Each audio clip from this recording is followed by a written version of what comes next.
अर्थात मी मगाशी म्हटल्याप्रमाणे हे शब्दात मावणारं नाहीये. कृपया कोणी उठून जाऊ नका, कारण आपल्याला इथे श्रद्धांजली आदरांजली देखील अर्पण करायची आहे. तो सगळ्या मान्यवरांना विनंती, कृपया आपण इथे स्थानापन्न व्हा. आणि आचार्य देवव्रतजींना विनंती की आपण या ठिकाणी त्यांच्या भावना व्यक्त कराव्यात. काही कमी कालावधीमध्ये त्यांचा स्नेह त्या ठिकाणी होता, पण बरेच वर्षापासून त्यांचं नातं होतं. मी त्यांना विनंती करतो की त्यांनी आपल्या भावना व्यक्त कराव्यात. ओम. शोक संतप्त परिवार के प्रति अपनी हार्दिक संवेदना व्यक्त करने के लिए उपस्थित सभी सम्मानित भाई और बहनों, लंबे समय से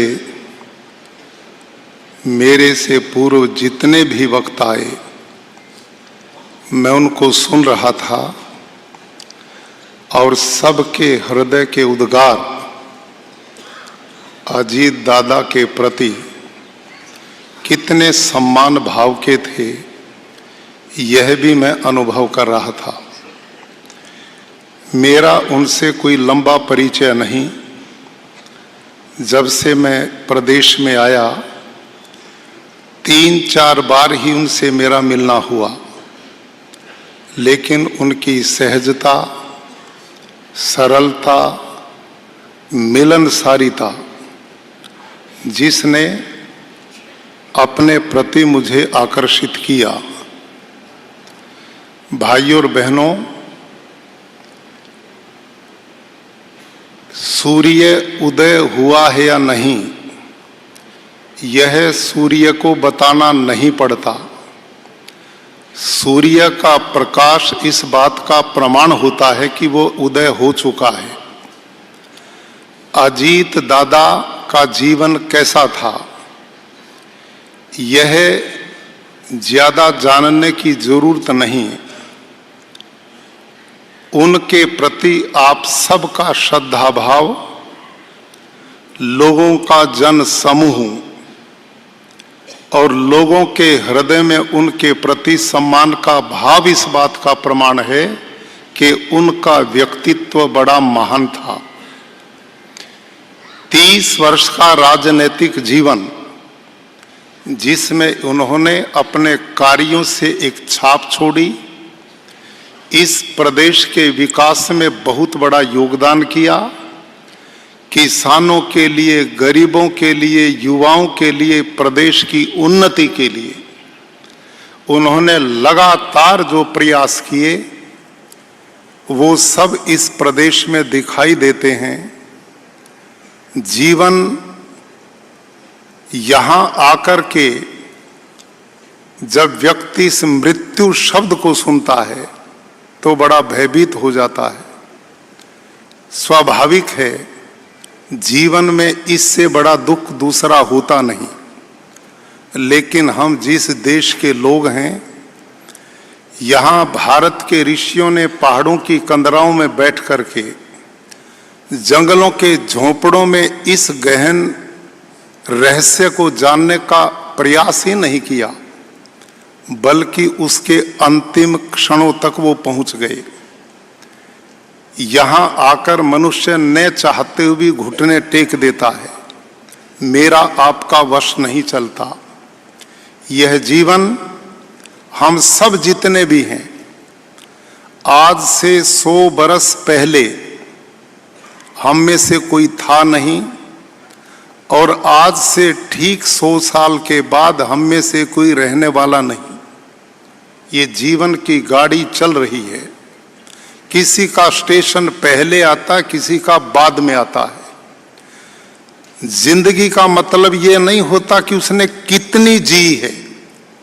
जिंदगी का मतलब ये है कि उसने जी हुई जिंदगी में कितने लोगों के हृदय के स्पंदन को अपने अंदर अनुभव किया है.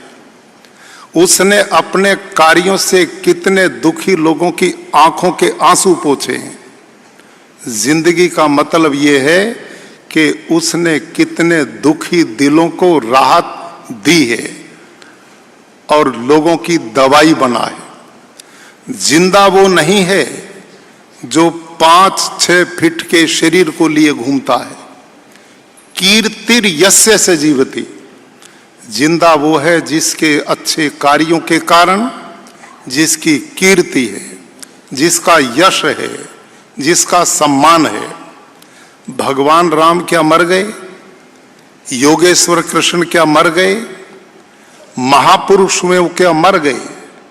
आज भी जब उनका नाम लेते हैं तो हम सब के मानस पटल पर ऐसे अंकित हो जाते हैं जैसे कल हमारे बीच में थे, आज नहीं।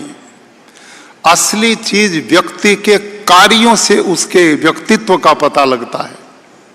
अजीत दादा ने जितना जीवन जिया बड़ी सफलता के साथ जिया, कर्म योग के साथ जिया, कर्तव्य निष्ठा के साथ में जिया।